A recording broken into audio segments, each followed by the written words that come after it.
Hi,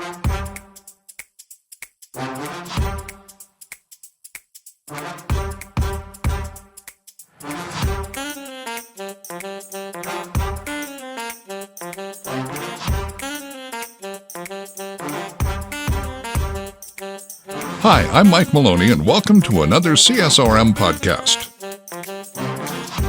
Today's episode is hosted by Dr. Greg Linville. Well, hello, everyone, and welcome to yet another CSRM podcast. And we are going to continue on talking about some of our books in the series that focuses on some of the ologies. And so let's kind of quickly introduce our panel here today. Dr. Linville, why don't you talk a little bit about what you do with CSRM, and then Scott, if you do the same, and then I'll dive us right in here. Great to be with you, Dan and Scott, and it's fun to keep working through all of this. And this meaning kind of a lifetime of the CSRM life that we've been working together and put some of these thoughts together. I currently serve as the Director of Resource Development. So yes, anybody that's watching or listening, I can send you a pledge card and you can make a financial contribution, but that's not what resource development means in this case. It means that we're developing resources for those people who are actively engaged in sports outreach, sports ministry, recreation ministry, fitness ministries. And so in that capacity, I serve as the general editor for our publishing house. Many people may not know we have a publishing house, Overwhelming Victory Press, where a number of our books and other books are at, and also oversee our OVF, Overwhelming Victory Flix, and all that we do with our recording studio and these kind of things that we're doing right now. And I also help with our Agone Institute, which is a master's level training. If people want to get any degree, we dumb it down for the bachelor's, we dumb it up for the doctorate, and we do it right where it is for the master's. And then I also help with the reach gathering, with the input that goes into that, the tracks and the speakers, et cetera. So that, in a nutshell, that's what I'm doing. Scott, tell us about your role with CSRM. Yeah, so I'm the Director of Digital Media. I work closely with Greg as far as creating these digital resources. So the things like this podcast that you're listening to or watching right now, that I'm the man behind the curtain, putting all these things together and making it sound good, look good, and for your viewing and listening pleasure. So that's kind of a big chunk of what I do. And then just kind of look at preservation and just kind of look at other ways to and other ideas to throw to Greg or to the team to think about speakers for hosts and guests on our podcast and go from there. Well, thank you for that, Greg, and thank you for that, Scott. And my name's Dan Stoffer. I'm the Executive Director of CSRM, and you heard a key word, and the word was resources. And that's a big part of our strategy. Is we want to equip the local church, and very specifically the local sports minister at the local church, to change lives through sports outreach. And so we've been going through different series of books that Dr. Greg Linville has authored. And Greg, in our last series, which you can watch if you go to csrm.org, you can go to our website and see the previous podcast. But we kind of broke down the book, Putting the Church Back in the Game. And that was the first of our ology. And it was all about the theology of church. And I think we offered a great challenge as to what the church is all about, what the church should be doing. And I pray, again, if you have not purchased this book already, you can purchase the book, again, through the website, or go back and watch some of the podcasts. We went through chapter by chapter, just, I think, offering a great resource to challenge the local church, and very specifically leadership, and how the local church sports minister can help lead in forming a healthy theology of the church. And so we just want to encourage you with all of that. Greg, any final words on that, or a challenge about the theology of church and why that should be something that the local church sports minister should be thinking about? Well, I really appreciated your summary, and I'd expand on it just a bit, just to get people up to speed. This series, the Institute of Sports Outreach series books that we have, this was envisioned by our board. And so the book we're going to talk about today is the fourth volume in that originally it was envisioned to be about 12. I think it's going to end up being about 20. We were up to, I think, 10 and 11 right now, but it's based on what we call the three-tier paradigm. And the level one is Christocentric theological truths. What do we believe? What's our theology? How do we think? And then how do we envision? And then out of that kind of informs our level two, biblically based philosophical principles. It's our organizational structure. How do we organize these? How do we administrate it? And then out of that emerges the what we do. And so what we found in our sports outreach community is that because we're doers, we're athletes, we're coaches, we're whatever, we go do, and then wait, why isn't it working? And it's because maybe it's not based on a biblical foundation, organizationally or theological. And so we're trying to get to that. And the last book was the first of what you had mentioned about the ologies, that level one. And that was ecclesiology. What do we believe about the church? And sadly, we take that for granted, that it's about the church. But then, is the church worldwide? Is it militant? Is it with all those conversations and all those doctrines and creeds? But in reality, what does it mean for the local church sports minister? And what does it mean for a local congregation to engage in these? And where does the camping ministry come in? And where do the sports-related para-ministries, anything that's got an A in its name, FCA, AIA, PAO, all those, YMCA, and how do they fit within the church? And how do they interact with congregations? And so we really felt like that was really important to start with. But now this one is, I think, equally, maybe more important, because it has to do with what's our long-term goal? How do we know if we're successful? What's our success statistics? How do we know? So there you have it.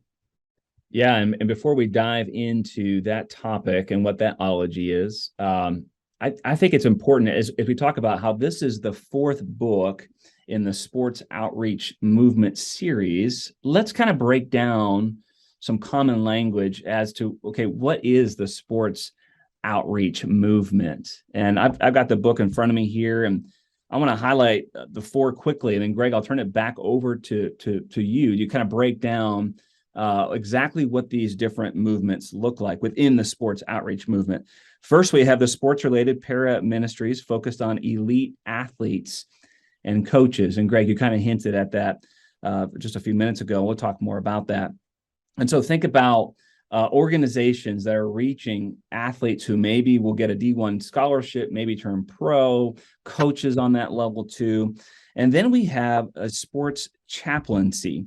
And those are different ministries. If you think about it, we have all these different pro sports teams, and there's chaplains involved with that. And there's an element of faith. And so we'll talk about that too. Greg, you mentioned this one too, camping and outdoor ministries. Where I live, it's heading towards fall, and I can't wait to go camping. It's such a fun thing. But imagine if churches had an element in their sports outreach focus of partnering with an organization that does camping ministry. I think that's an untapped resource. I'm excited to hear what you have to say about that too, Greg. And then lastly, the local church sports, recreation, and fitness outreach ministries. And so that's how I got started in ministry. Greg, you have a long legacy at Canton First Friends. These are ministries within a local church. Sometimes they have a paid person on staff who's called the sports minister, sports pastor, something like that. Sometimes it's a volunteer. Sometimes there are leagues, programs, camps, but think the local church context. And so, Greg, with those four different elements and some common language there, break down even more how they play a part of the sports outreach movement and how the local church can partner with these different organizations. Yeah, let's take that, the sports-related para-ministry. We call it a para-ministry because we don't believe it's outside of the church in general. We believe that they're all part of the universal church. So that's why we use that para-ministry terminology. We believe that we're all part of the church, but they're not in necessarily a local congregation. They're a mission agency. And so the elite athlete is not only the person who goes to the pro or is known by one word, like the great one or LeBron, etc., but they are the high school quarterback. They're the leading scorer in the state and in that community. So that elite athlete can be reached, and we support that wholly. But unless we go back to ecclesiology, how do we get those people then involved in a local congregation where their faith can continue to go? This is one of the challenges that we have for our brothers and sisters that work in those mission agencies, the paraministries. How are you connecting them with the local church? In the same way with the camping ministries, there's a number of congregations that actually have overnight residential camps, and some of them just do day camps. If you want to know how to do a day camp, go to Perimeter Church in Atlanta or Parkside Green in Northeast Ohio. They're doing camps where thousands of kids come in every single year, and they're just day camps built around all kinds of sports and recreation. So that could be a local church, but there's also groups within the church universal that are doing camping ministries. And the sports chaplains, this is pretty diverse across the world. When you talk about what a sports chaplain is in England, it's a little bit different, maybe a great deal of difference between what happens here in America.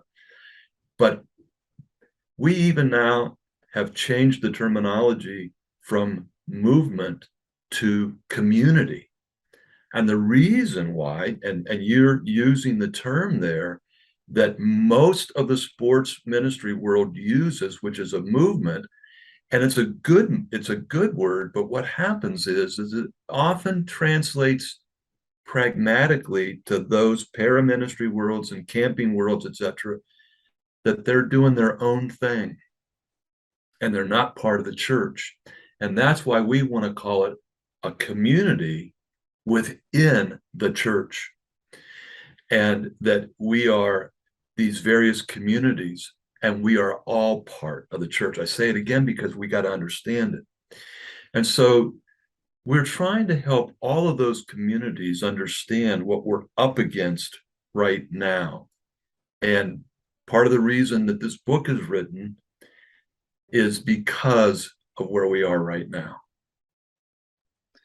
And let's talk about this book. So we have these movements, and we know we want to push them towards a partnership, a healthy theology. We want to make sure that the local church is the end game, the goal to move people, especially with parachurch ministries and stuff, as they continue to kind of explore what they're about, to move people to a local church to make sure that they're in that context.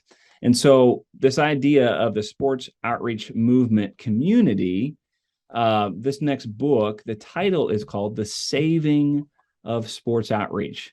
So Greg, kind of tell us about the title, how that fits in with this idea of theology, why the title's there, and what this book is all about. Well, the saving of church sports is kind of a double meaning there. It's describing how the church goes about bringing people into faith of Jesus Christ. But also, we think that if people pay attention to this, it can also save the local church's sports outreach. And so the title is The Saving of Church Sports, the Soteriology of Sports Outreach. And so soteriology comes from a Greek word, soter, meaning savior or salvation. And so what does it really mean for somebody to come to faith in Jesus?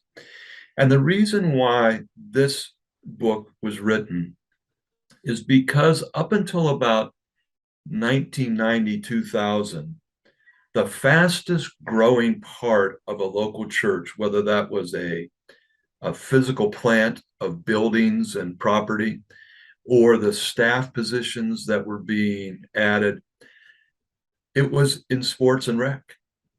from about 1970 to about 1995 or 2000, it was like the fastest growing part of it. Since 2000, it's backed up. One of the hugest para-ministries in the world, sports-related para-ministries in the world, had about, at its zenith, about 5,000 local congregations. And that was about about 2000. And then by about 2015, they were down to close to 1,500. They lost over 2/3 of what they were doing. Why was that? Some of it has to do with where we are today. And where we are today is that the methodologies, level 3, what are our models? What do we do? It's almost always based upon some questionable now methodologies. Questionable meaning, what you do is you get a great big group of people together and you have an elite athlete or coach, somebody with a high profile, whether that's local, the high school quarterback, or national, someone who's just been inducted into the Hall of Fame. And you give them what we call a platform proclamation opportunity. They're up in front of these people at a mega event or a mega media. The mega model is either with a media, so you're doing some sort of social media or other media, or you're doing an event. And they're given a platform proclamation where they get to tell people verbally about their relationship with Jesus. But where we're at now is that if you get that group of people together, we have both a major league team and a minor league team in my area, and they try to do what's called these faith nights. And they do this. They get one of the people that playing on the team or one of the managers to get out there and give their testimony. If anybody shows up to that, it's almost always people who already have a faith. That's different than it was even 20 years ago. And some of it is because our society is now so cynical about, oh yeah, they say they're a Christian, or they say this, but then I see and hear and they do. And so those so-called platform proclamation Christians, they sometimes don't have the personal character. They may have accepted Christ a month ago or a year ago, and their lifestyle is not at all what Christ would them to do. So we have this situation in our society that methodology is not really working to the same level that it was even a decade or two ago. We have another problem and where we are today, and that is in the local church. And that is, I've had many elders of, quote, First Church come to me and say, you guys are blowing smoke at me. I say, what do you mean? Well, 10 years ago, you told me this is going to work. And, oh, we had this league and that outreach. And every year you come back and say, well, there's 227 people who found Christ and made a decision for Jesus. They raised their hand. They came forward. They filled out a pledge card. And now looking back 10 years, we've got 2,000 of those people, but our attendance at a Lord's Day morning is down by 50%. And even before COVID, it was down 25%. So I don't think you're really doing what you say you're doing. And so a lot of our local church sports ministers, fitness ministers, they've been promising all these things, but they've been going about with this platform proclamation mentality to get people to raise their hand. And there's no real thought about making disciples. And so we're counting conversions, but we're not developing disciples. And that's why I love the title of this book, Greg, because not only is it the theology about salvation, and we'll get more into that as we go along. And as a sports minister or any sort of leader within the church, we need to make sure our theology is solid on that. I mean, Jesus says in John 14:6 that he's the way, the truth, and the life, and no one comes to the Father except through him. And we could quote other scriptures, John 3:16 and all that.